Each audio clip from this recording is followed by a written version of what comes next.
Baik, Assalamualaikum warahmatullahi wabarakatuh. Selamat pagi, apa kabarnya hari ini? Semoga kalian baik-baik saja.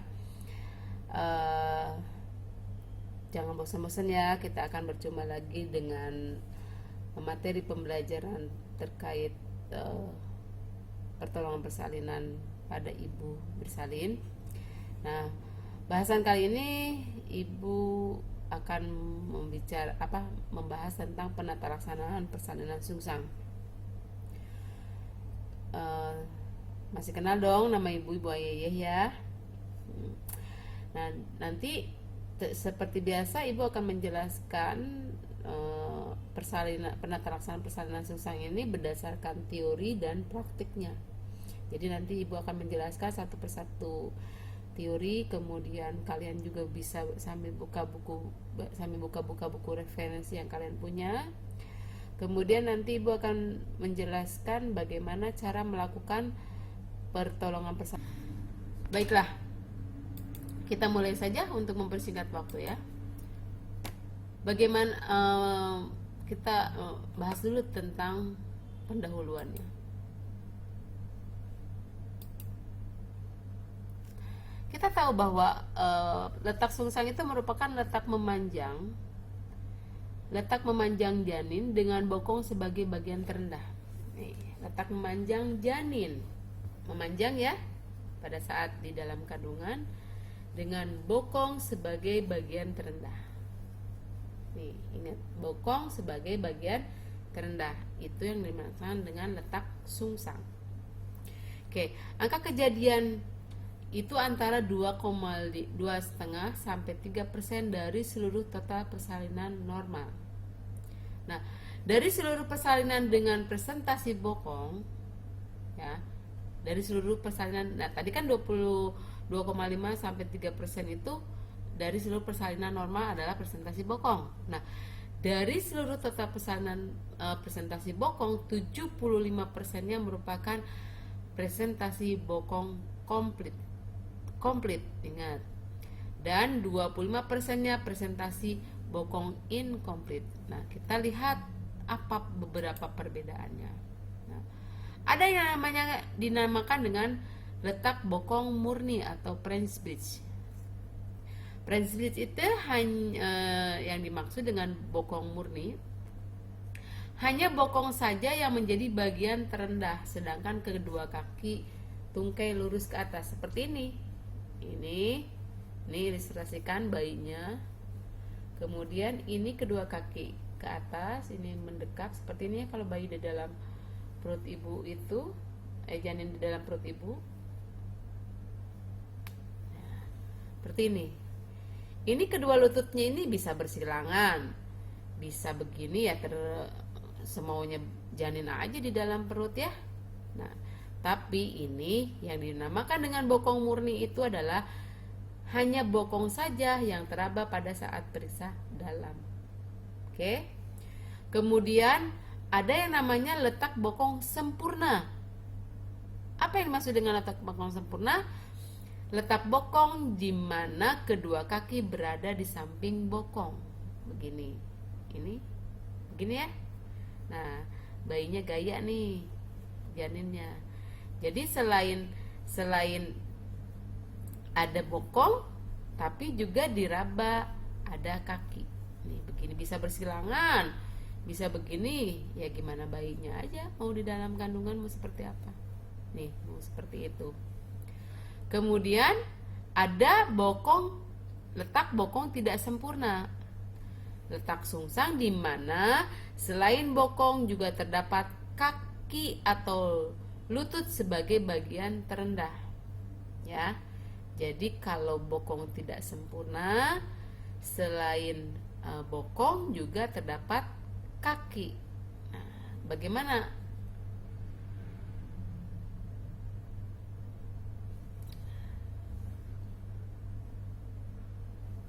Jadi yang satu mah lurus ke atas, yang satunya ke bawah, begitu tuh ya. Jadi ini bokong, kemudian kakinya satu ke atas, satunya ada di bawah seperti ini ya. Bahkan ada yang nyelenin lagi, Bukan presentasi bokong, tapi presentasi kaki. Kakinya yang ke bawah menjuntai. Maksudnya bukan menjuntai keluar, tapi teraba kaki di dua-duanya. Atau lutut. Jadi terabanya lutut. Jadi ya terserah bayinya mau seperti apa di dalam. Maksudnya memang presentasi seperti itu. Ini bokongnya bokong doang. Berarti bokong murni. Ini selain bokong ada kaki. Ya, bokong kaki atau complete bridge, atau bokong tidak sempurna, jadi ada bokong tapi satunya lurus, satunya teraba kaki, atau bahkan presentasi kaki ya.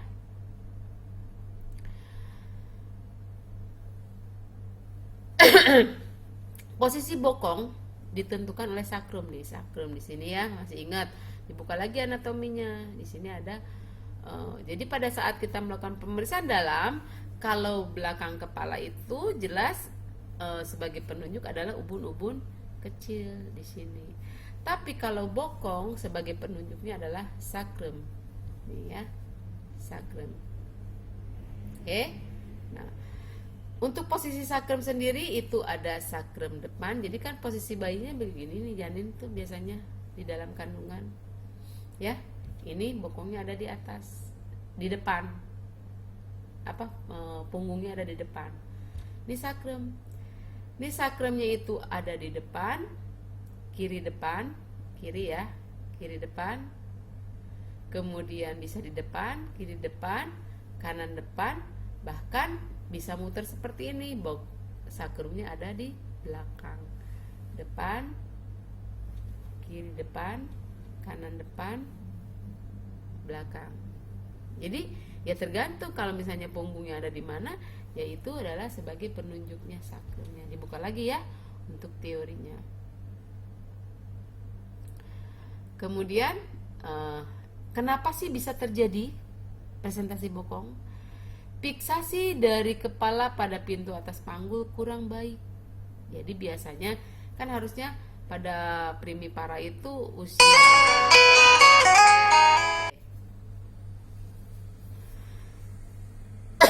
nah biasanya etiologinya itu kenapa sih bisa terjadi mal presentasi atau mal posisi? Kenapa harus bokong dulu yang ke bawah, yang di bawah? Biasanya karena fiksasi bagian terendah, fiksasi kepala oleh pintu atas panggul kurang baik. Kan harusnya primipara itu pada usia kehamilan berapa kepala sudah masuk pintu atas panggul. Beda dengan usia multipara. Jadi menjelang persalinan dia baru masuk pintu atas panggul. Harusnya terfiksasi dengan baik sehingga dia tidak akan berputar-putar lagi, udah diam aja. Tapi kalau fiksasinya tidak baik, artinya belum masuk PAP, dia bisa aja muter begini. Ntar miring muter lagi, terus aja putar-putar di dalam kandungan ya. Kemudian bisa juga karena adanya kenapa tidak terfiksasi dengan baik, bisa aja karena kepalanya lebih besar dari rongga panggulnya, atau memang ada kesempitan pada rongga panggul, atau karena adanya kepala itu lebih besar, bukan bayinya yang besar, tapi misalnya ada hidrosefalus, kemudian ada tumor bagian pelvisnya, kemudian bentuk dan letak rahimnya, jadi kita tidak tahu namanya di dalam. Jadi etiologi seperti itu. Nah, sehingga janin mudah bergerak, ya, bisa muter sana, muter sini, atau bayi gemeli. Kan nggak mungkin dua-duanya masuk berbarengan, pasti salah satunya tidak terfiksasi dengan baik. Misalnya, yang satu sudah masuk pintu atas panggul, yang satunya nggak kebagian masuk pintu atas panggul, otomatis yang satunya itu masih muter-muter, kemungkinan bisa letak sungsang atau kelainan uterus ya, atau bisa juga karena IUFD atau kematian janin di dalam kandungan. Kenapa? Karena mungkin pada saat janin meninggal dia belum sempat muter seperti itu, jadi presentasinya bokong. Dan ada sebab lain yang memang tidak diketahui. Diagnosa, untuk menentukan diagnosa bahwa ibu mengalami presentasi bokong atau sungsang, kita tentunya harus melakukan anamnesis secara menyeluruh ya, mulai dari Pergerakan anak teraba oleh ibu di bagian perut bagian bawah. Ibu sering merasa ada benda keras atau kepala di bagian atas. Jadi biasanya karena pokok ini, jadi si kepala itu pada ini nyundul nyundul nyundul. Beda dengan kaki. Lebih sakit mana? Ini mungkin karena bagian lebih keras ya. Yang mendesak tulang iga dan nyeri di daerah tulang iga. Itu harus ditanyakan. Lalu palpasi. Teraba bagian keras bundar, ya jelas kalau untuk palpasi kan pada Leopold 1 teraba bagian bulat keras dan melenting, dan seterusnya sampai dengan Leopold 4 ya, sorry. Kita iriskan satu-satu Leopoldnya. Jadi pada saat presentasi sungsang, letak sungsang, jadi pada Leopold 1 itu akan teraba bagian keras, bulat dan melenting. Ya. Kalau punggung bisa di kanan, bisa di kiri, bisa di kanan. Nah, kebalikan dari Leopold 1, pada Leopold 3 itu teraba bulat, lunak dan tidak melenting. Ya. Kemudian untuk Leopold 4-nya perjarian itu sangat sulit kan, kalau misalnya belakang kepala itu kan bisa nekan leher gitu ya, perjarian itu. Nah, kalau presentasi bokong itu nggak bisa rata aja, nggak bisa memegang perjariannya. Dan kita akuin bahwa pemeriksaan luar itu tidak semudah, karena kita tidak melihat, hanya meraba saja. Tetapi dengan seringnya kalian berlatih, otomatis tangan kalian sudah peka ya. Kemudian pada saat melakukan auskultasi untuk mendengarkan denyut jantung janin, karena kita tahu bahwa DJJ itu lebih dekatnya ke arah jantung, di bagian punggung ke arah jantung. Otomatis kalau misalnya presentasi kepala ini adalah pusar ibu, nah DJJ paling terdengar itu bisa di kiri bawah atau kanan bawah ya. Kiri bawah misalnya punggung sebelah kiri, berarti ada di sebelah sini, kiri bagian bawah. Tapi kalau presentasi bokong atau letak sungsang, otomatis DDJ akan di atas pusat adanya karena mendekati jantung. Seperti itu ya. Pemeriksaan dalam, tentunya tadi Ibu udah jelasin bahwa pada saat pemeriksaan dalam kita harus meraba sakrum sebagai penunjuk. Bukan harus, maksudnya kita akan merasakan adanya sakrum sebagai penunjuk.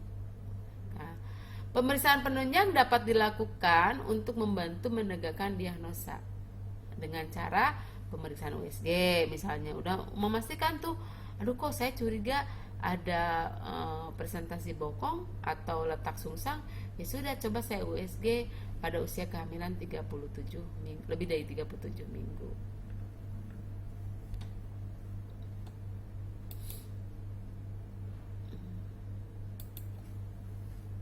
Nah, tolong perhatikan gambar tadi bayi yang janin di dalam kandungan. Ini adalah complete breast, complete bokong komplit ya, French bridge. Nah, jadi hanya bokong aja yang teraba.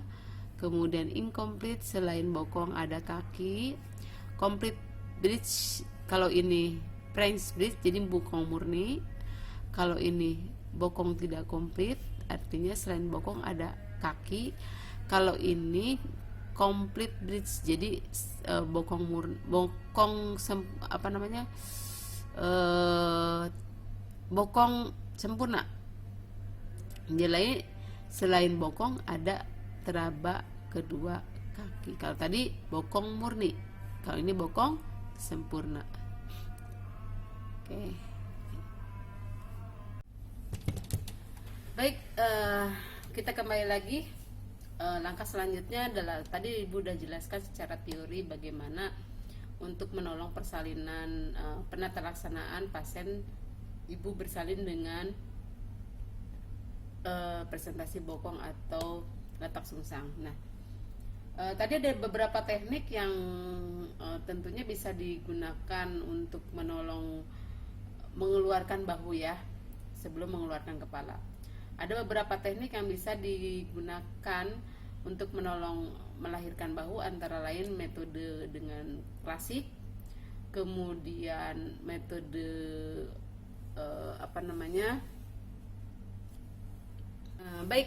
langkah selanjutnya adalah ibu akan menjelaskan bagaimana beberapa teknik cara membantu pertolongan persalinan pada presentasi bokong atau letak sungsang pada kala 2, dimana di sini ada beberapa teknik. Tadi kan sudah dijelaskan ya, jenis presentasi pada letak sungsang itu ada presentasi kaki, ada presentasi bokong kaki, ada pun presentasi bokong murni. Biasanya indikasi untuk dilakukan XC itu biasanya dengan taksiran berat janin lebih dari 3.500 gram, panggulnya sempit, anak mahal, bekas SC, ataupun adanya perdarahan antepartum. Kalau tidak ada indikasi seperti itu, biasanya dokter akan melakukan pertolongan persalinan lewat perpaginam atau partus spontan ya. Nah, ada 3 tahapan persalinan sungsang. Kenapa? Jadi keseluruhan bayi itu tidak dilahirkan, istilahnya gini, ada 3 tahapan dalam melahirkan menolong persalinan sungsang tersebut. Pertama, kita harus melahirkan dulu bokong. Yang tahap kedua melahirkan bahu, dan yang tahap ketiga adalah melahirkan kepala. Jadi teknik-teknik itu ada namanya. Jadi untuk melahirkan bokong apa menggunakan tekniknya, kemudian melahirkan bahu apa tekniknya. Nah, cara persalinan perpaginam pada letak sungsang ada namanya persalinan spontan atau BRAH, spontan BRAH ya, lebih terkenalnya. Kemudian persalinan ekstraksi parsial atau setengah dikeluarkan, atau menggunakan setengahnya menggunakan tenaga mengedan ibu, setengahnya lagi karena dari penolong. Kemudian yang ketiga adalah persalinan ekstraksi totalis. Jadi tidak ada, artinya gini, ibu tidak mengedan secara keseluruhan, akan tetapi dibantu dengan ekstraksi, dengan penarikan oleh penolong. Nah, jadi ibu akan jelaskan satu-satu apa yang dimaksud dengan spontan brush gitu.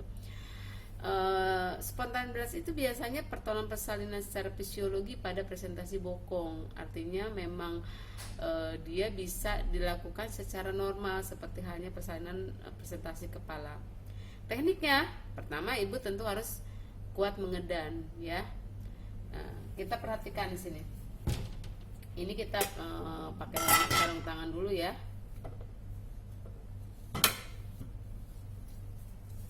Bukan pakai sarung tangan dulu.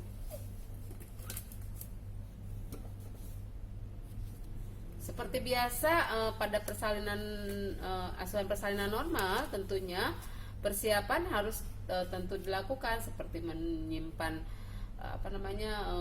alas di atas perut ibu, kemudian handuk seperti biasa. Di sini ibu hanya akan menjelaskan bagaimana teknik-tekniknya saja. Tetapi kalau misalnya persalinan secara utuhnya, kalian tetap melakukannya secara APN ya, asuhan persalinan normal. Menyiapkan untuk alat registrasi segala macam, itu langkah-langkahnya sama. Di sini fokus perhatiannya adalah bagaimana teknik mengeluarkan bokong secara BRAH. Nah, pertama, ini pantatnya dulu di sini. Nah,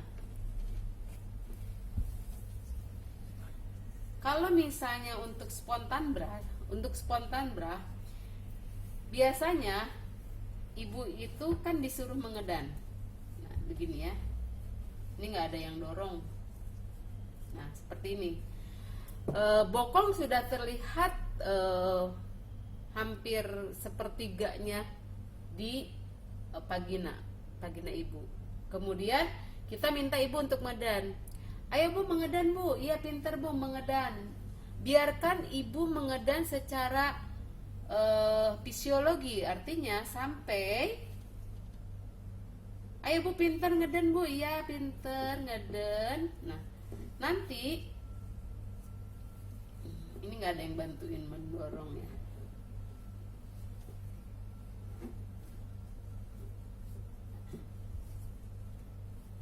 Ibu diminta mengedan sampai di sini sub skapulanya terlihat di bawah simfisis ini, ya. Skapulanya sampai terlihat di bawah simfisis. Jadi, ayo Bu, pintar ngeden Bu, iya pintar, ya. Kemudian sebenarnya duk ini adalah untuk supaya pada saat melahirkan kita memegang tubuh bayi itu kan biasanya licin ya. Jadi hanya untuk pegangan, jangan sampai bayinya mengalami licin gitu. Nah, pada saat pertolongan spontan brah, 4 jari ini ada di atas sedemikian rupa di atas bokong. Ini setelah skapulanya berada di bawah simfisis, ya. Kemudian 4 jari penolong berada di, kita deketin. Nah, 4 jari penolong berada di bokong bayi. Ibu jari memegang sedemikian rupa seperti ini, ya. Oke, paham ya? Kita lepaskan duknya. Perhatikan. Tuh. Kemudian lalu ibu minta untuk mengedan lagi. Lalu kita agak sedikit tarik ke bawah. Ini nggak ada yang nahan ya. Tuh. Baik. Langkah selanjutnya adalah kita akan menolong persalinan secara spontan brah ya. Nah, spontan brah ini merupakan persalinan fisiologi di mana tekniknya itu lebih banyak diminta ibu untuk mengedan. Artinya seperti halnya pertolongan persalinan secara normal ya. Nah, kemudian pada saat menolong persalinan secara brah itu ibu dibiarkan untuk mengedan secara sendiri ya, artinya secara spontan. Kita pimpin aja, ayo Bu mengedan Bu, tolong didorong dari atas, dorong aja ini, dorong terus Bu ngedan Bu, ya pinter Bu, ngedan Bu, ya pinter, ayo Bu ngedan Bu. Ayo Bu pinter, ngedan, iya bagus, pinter, ngedan, ya udah. Nah, sampai skapula terlihat di bawah simfisis, baru tangan kita mulai melakukan manuver. Setelah skapula berada di bawah simfisis, tangan kita melakukan manuver. Ya, manuver itu artinya menolong, memegang sebenarnya kalau pada persalinan spontan brah. Nah, ini tujuan dari duk ini adalah supaya tidak licin pada saat kita memegang bokong bayi. 4 jari tangan di atas di bokong, ibu jari berada di pangkal paha. Kita sedemikian rupa, perhatikan begini ya. Nah, kemudian ibu diminta untuk ngeden. Ayo Bu, ngeden Bu, up pelan-pelan Bu. Setelah ini kita longgarkan tali pusatnya ya. Ini kita longgarkan tali pusat. Kemudian setelah suboksiputnya berada di bawah simfisis, lalu kita hiperlordosiskan. Ya, itu adalah spontan brah. Kemudian pertolongan persalinan yang selanjutnya adalah